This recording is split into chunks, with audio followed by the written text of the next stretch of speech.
logiciel Altium Designer. Donc j'ouvre ce fichier. Donc ça n'est pas une carte très compliquée, mais elle est quand même relativement compliquée. Ce n'est pas un montage aussi simple que ceux qu'on peut voir dans des UV de base d'électronique comme à l'UTC en EN21. Il y a peut-être 200, 300 composants sur cette carte. Là, en fait, on peut voir la représentation physique de la carte sur ce fichier, sur cette page. Donc ici, on voit le contour de la carte. Donc c'est un contour qui est géométriquement assez compliqué. Donc l'idée, c'est de produire des cartes qui sortent de l'ordinaire. L'intérêt de cette carte, c'est qu'elle apporte une certaine fonctionnalité, en l'occurrence faire du debug ou de la programmation de composants logiques programmables, mais c'est aussi pour la société Altium un démonstrateur des fonctionnalités apportées par le logiciel. Donc créer une carte avec un design particulier, relativement complexe, c'est une preuve de l'intérêt du logiciel pour mener à bien des projets où l'intégration d'une carte dans un boîtier complexe peut nécessiter des formes géométriques assez particulières. Donc là, c'en est une preuve. Alors, à quoi ressemble une carte électronique de manière générale, et ça n'est pas quelque chose de spécifique au logiciel Altium Designer. De manière générale, la partie routage, la partie physique de la conception d'un circuit imprimé, ça passe par une description en couches, en différentes couches du circuit imprimé. Un circuit imprimé, le plus élémentaire possible, c'est une plaque d'un matériau isolant. Donc c'est généralement un tissu de verre qui se trouve à l'intérieur d'une résine époxy. Donc on parle de plaques en époxy d'ailleurs. Et de chaque côté de cette plaque, on a une feuille de cuivre qui est déposée à la surface. Alors, ces feuilles de cuivre sont assez fines, de manière standard environ 35 micromètres.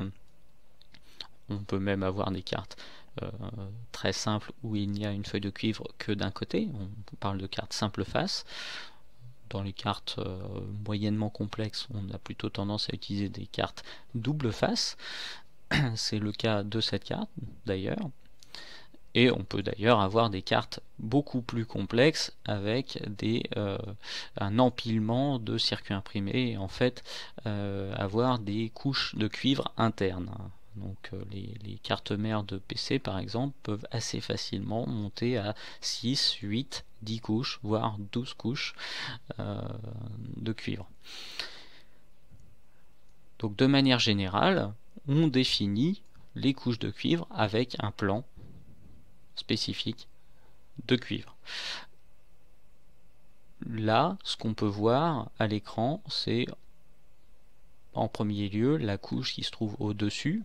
Donc on voit la carte vue du dessus et la couche de cuivre qui se trouve au-dessus est représentée en rouge. C'est ce qui est marqué comme top layer.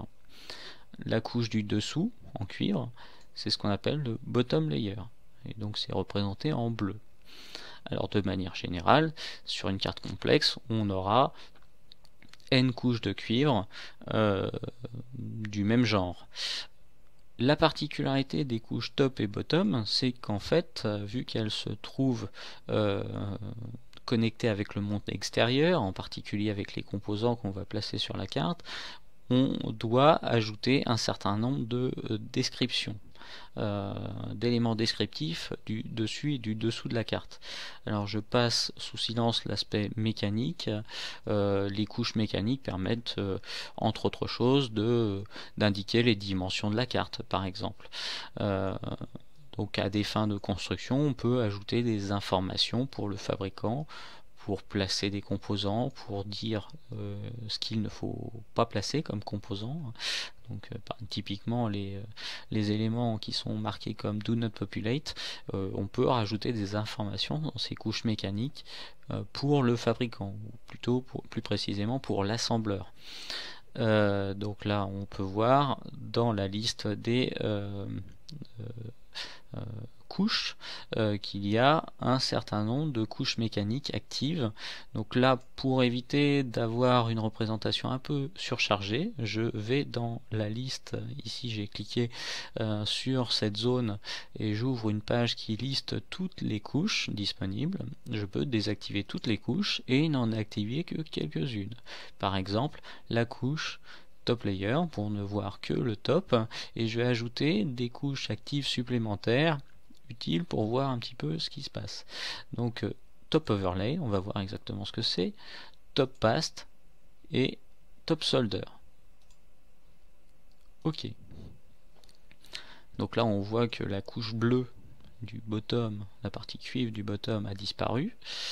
Par contre on voit un certain nombre de choses encore, donc le cuivre, on voit des dessins en jaune, on voit ce qui a l'air d'être des trous, effectivement c'est des trous, en gris. Alors, première chose, ce qui est en rouge, c'est clairement le cuivre. Alors ce qui est en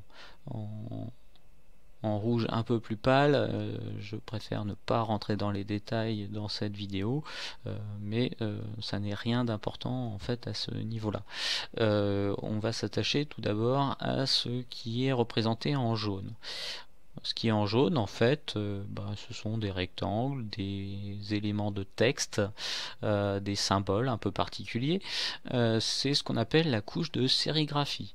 C'est de la peinture qui va être déposée sur le circuit imprimé pour donner des indications au fabricant et à l'utilisateur sur ce qui est placé sur la carte, en particulier les noms des composants.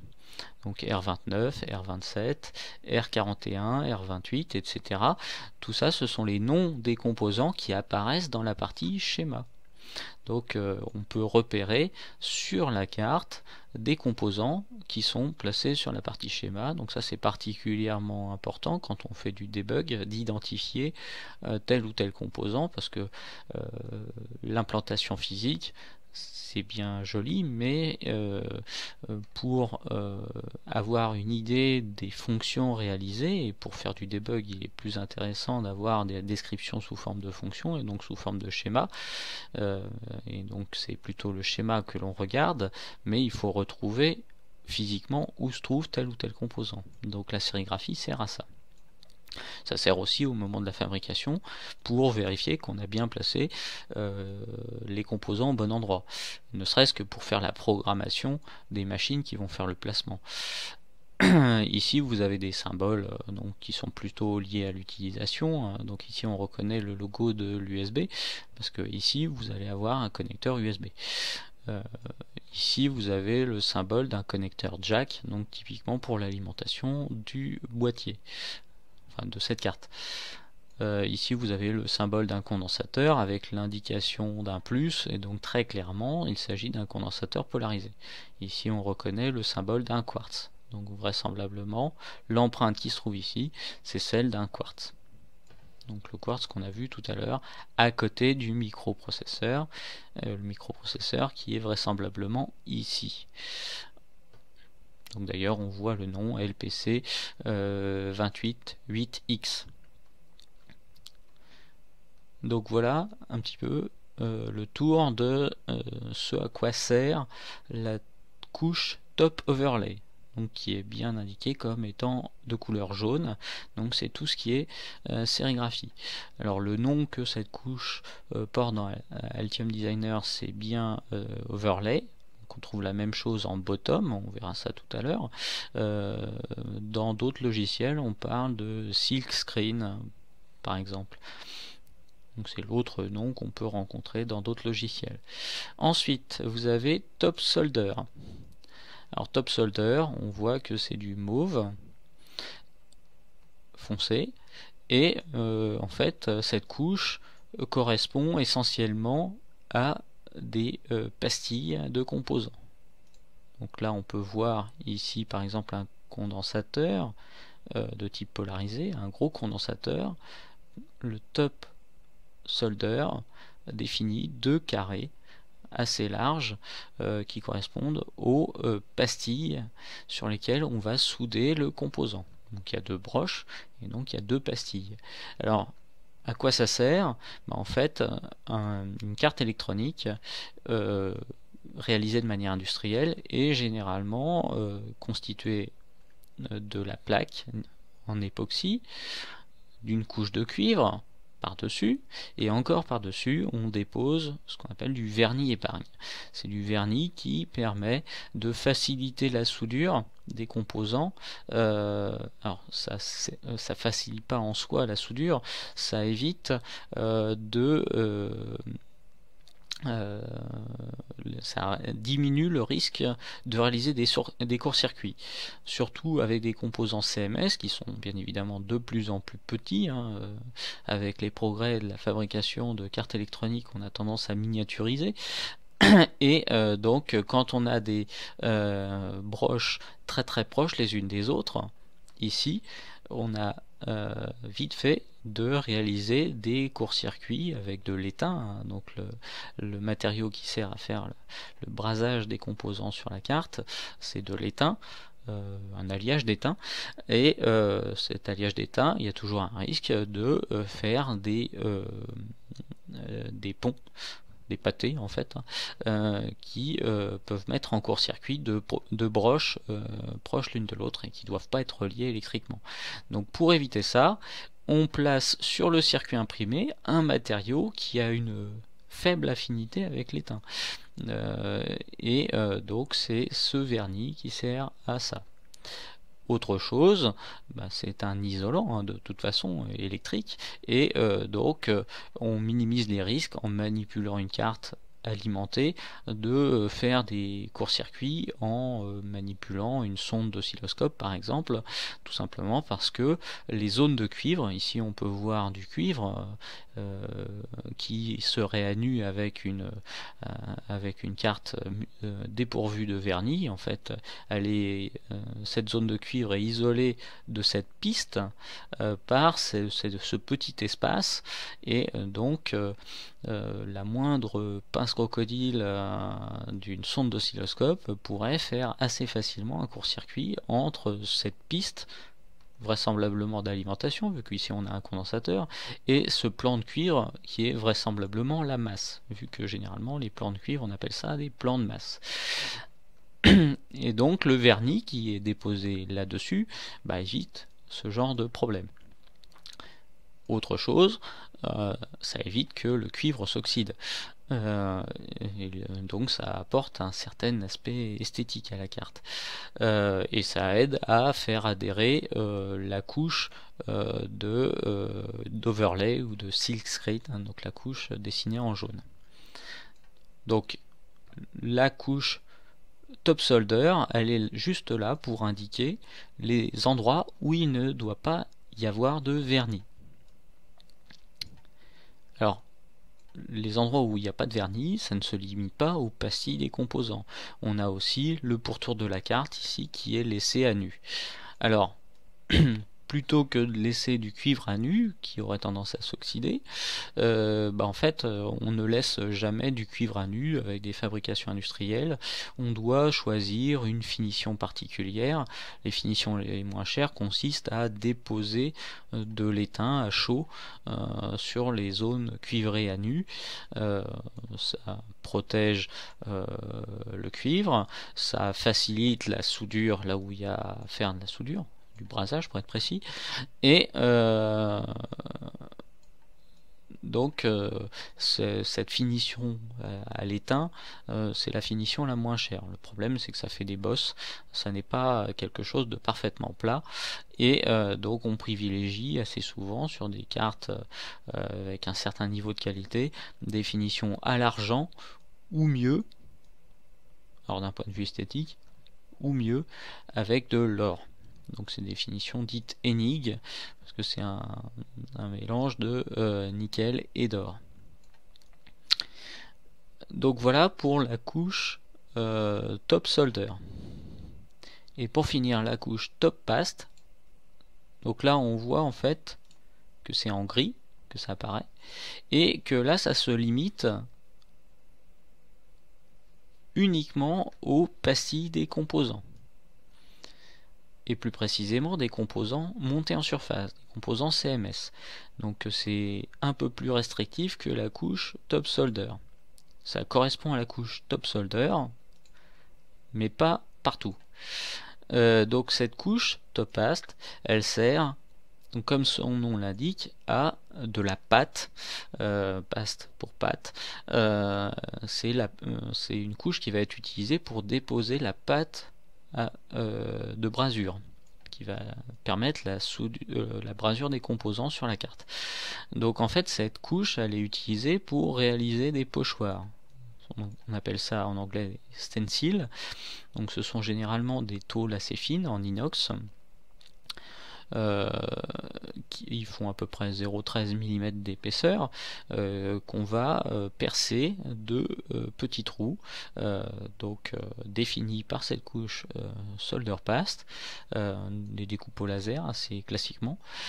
Et on va se servir de cette tôle percée comme d'un pochoir. On va appliquer ce pochoir sur le circuit imprimé une fois qu'il est réalisé, et on va déposer de la pâte avec une raclette, et donc cette pâte ne va pouvoir passer qu'au travers des trous. Donc ça permet de déposer la pâte pour la soudure uniquement sur les pastilles des composants à souder, et ça permet aussi de contrôler l'épaisseur. Donc si c'est une tôle qui fait 0,13 mm d'épaisseur, eh bien on va avoir 0,13 mm de pâte ainsi déposée. Et donc après cette opération, il ne reste plus qu'à positionner les composants sur les pastilles et à passer l'ensemble au four, un four de refusion qui va transformer la pâte en étain fondu, et donc assurer la soudure du composant, enfin des composants. Donc voilà pour le dessus de la carte. Alors si je désactive la couche du dessus, je peux maintenant, enfin les couches du dessus, je peux faire la même chose pour les couches du dessous. Donc il existe un bottom layer, mais il existe aussi un bottom paste et un bottom overlay avec des couleurs différentes. Donc la couche de cuivre est définie exactement de la même manière que pour le top, sauf qu'elle est en bleu.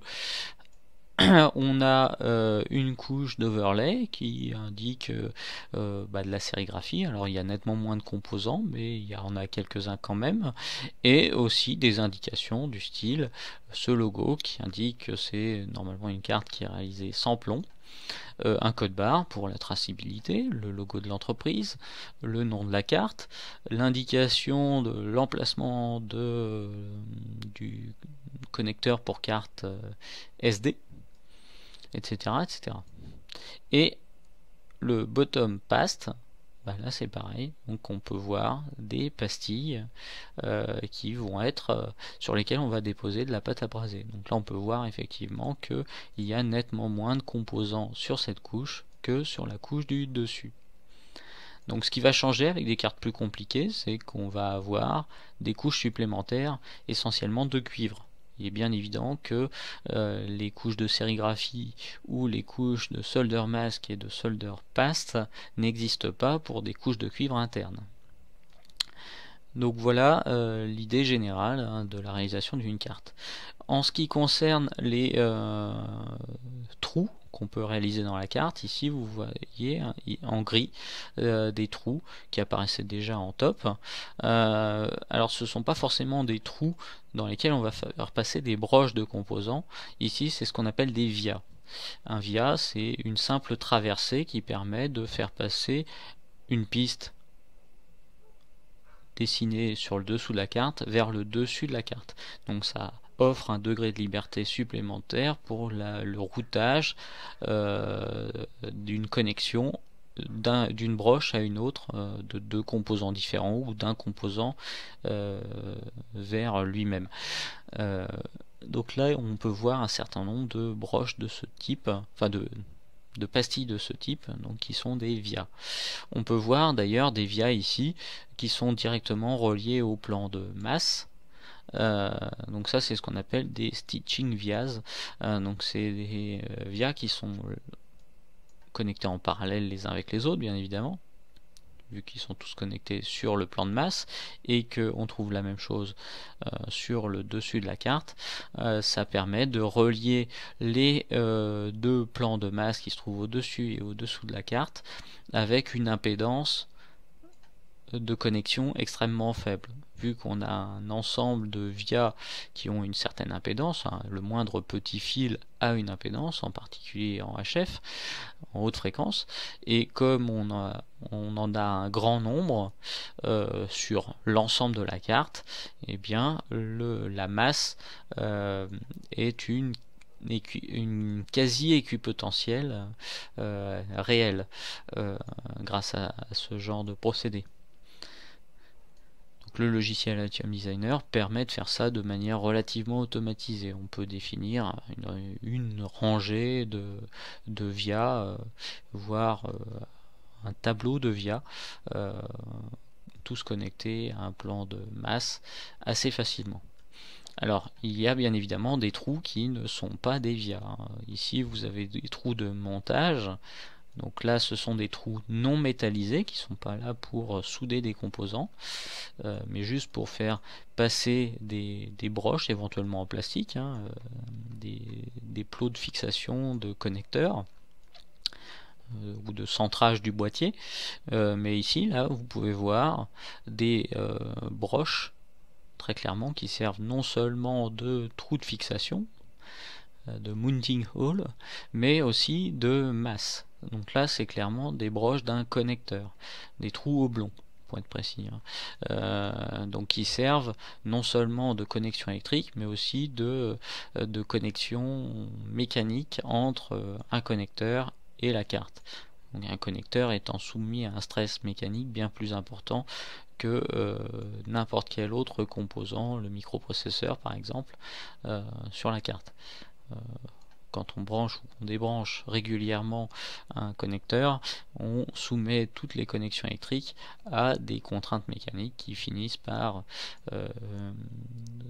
faire des cassures, des fissures, et donc avoir ce genre de trou permet de réduire ce genre de risque. Donc voilà pour ce qui est de la description en plan d'un circuit imprimé.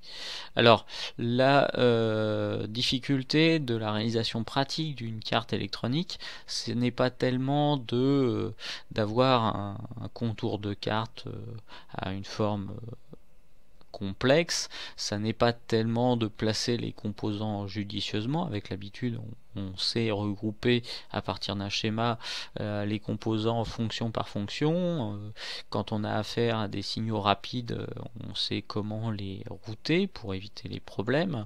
Alors, ça n'est pas forcément toujours très simple, mais un problème qui peut être assez ardu, c'est l'intégration mécanique d'une carte électronique. Dans des environnements de plus en plus contraints, quand on essaye de faire des objets équipés de cartes électroniques, on a tendance à essayer de les miniaturiser, et en les miniaturisant, une contrainte importante, c'est le boîtier. Il faut arriver à intégrer une carte dans un boîtier où l'espace est très limité. Et donc le logiciel Altium Designer a ceci d'intéressant qu'il offre une intégration mécatronique assez poussée. L'aspect mécanique est présent dès la conception de la carte au niveau physique. Le contour de la carte correspond à une forme 3D, donc une carte avec une certaine épaisseur, et chaque composant peut être défini non seulement sous forme de symboles dans la partie schéma, non seulement sous forme d'empreintes physiques dans la partie routage de circuits imprimés, mais on peut aussi associer à cette partie routage un modèle 3D de chaque composant. Par exemple, des diodes électroluminescentes, comme on a ici et là, les connecteurs, ici et là, l'USB à ce niveau-là par exemple, le microprocesseur, etc. etc. Et donc pour s'en convaincre, il suffit de passer en pressant la touche 3 du clavier pour basculer dans un mode de représentation 3D. Donc ici, on peut voir la carte sous un aspect quasiment réel, mais pas uniquement. On voit la carte, on voit les composants sur la carte, parce que un certain nombre de composants sont définis sous forme de modèle 3D, et on peut voir également le boîtier dans lequel va être intégrée la carte. Ici, on peut voir de manière transparente le boîtier, qui a une forme assez design, avec le logo de la société Altium. Donc on peut, avec la souris, manipuler l'objet sous tous les angles. C'est pas forcément toujours très commode, mais on peut faire des rotations, des translations. Oups.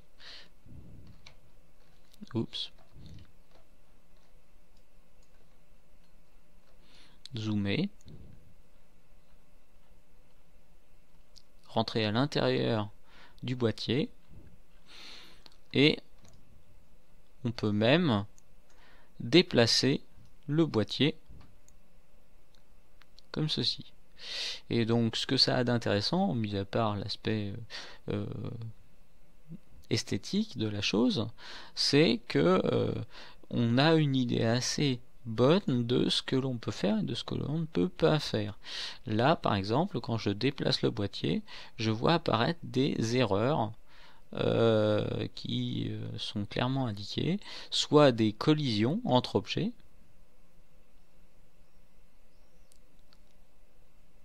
soit des objets qui se trouvent être trop proches du bord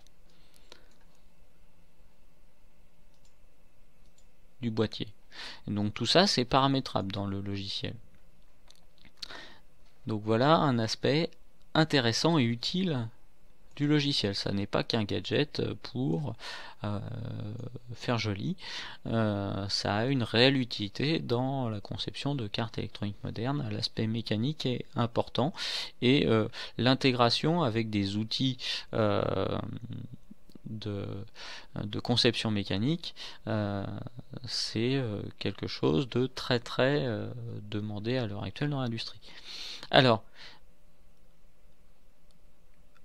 une chose à dire sur ce mode de représentation 3D, c'est que l'utilisation de la souris est pas forcément très commode. Ici, en fait, en utilisant des touches du clavier et la souris, on peut voir apparaître une sorte de sphère avec la possibilité de, avec le clic droit de la souris, faire des rotations autour d'un point, des rotations libres.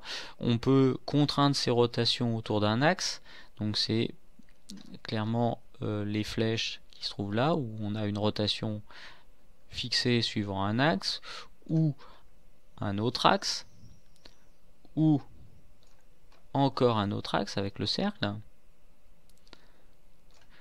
Les translations, ça pose aucune difficulté, c'est clic droit sans raccourci clavier. Un autre raccourci clavier, donc la touche contrôle et la roulette de la souris permet de zoomer, mais c'est des choses peu commodes. Dans le domaine de la conception mécanique, il existe des outils un peu plus utiles pour ça, surtout si on est amené à le faire souvent, c'est ce qu'on appelle les souris 3D. Donc voici un exemple de souris 3D. Donc vous pouvez voir à l'écran apparaître en vignette une souris 3D très couramment utilisée avec des logiciels de mécanique du style ProEngineer ou CATIA.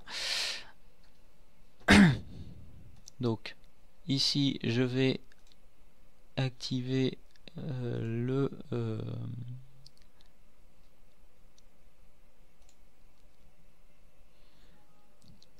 programme. Donc le driver est déjà actif, mais la souris 3D n'était pas activée. Donc là, maintenant que c'est fait, avec la souris 3D, quand je manipule la molette, donc là cette molette ça se voit pas forcément, mais donc là j'appuie sur la molette, je tire sur la molette de manière assez naturelle, on obtient un zoom. Je peux la translater vers la droite ou la gauche, ce qui me permet de translater l'objet vers la droite ou la gauche. Vers le haut ou vers le bas, j'obtiens le même résultat, c'est une translation. Et donc je peux aussi la faire pivoter, la faire basculer dans un sens ou dans l'autre, comme ceci. Et donc ça marche dans tous les sens, hein, bien évidemment. Je peux faire une torsion de l'axe de la molette, et donc j'ai la troisième rotation. Et donc l'avantage de ce genre d'outil, c'est que je peux manipuler l'objet en faisant tous ces mouvements de rotation et de translation en même temps. C'est pas comme avec une souris classique. Avec cette simple molette, j'arrive à faire tout ce que je souhaite de manière assez intuitive. En plus, j'ai un certain nombre de fonctions préprogrammées. Donc, par exemple, ici, si j'appuie sur la touche 1 de cette souris, donc cette touche là me permet de réaligner la carte avec le plan top ou avec le plan bottom. En fait, ça m'aligne la couche la plus proche, on va dire, le top ou le bottom, suivant quel est le plus aligné déjà. Et quand je veux basculer de l'un à l'autre, j'ai juste à faire ça. Donc j'aligne, et ici, si j'appuie sur la touche 2, je peux basculer d'une vue à l'autre de manière assez naturelle.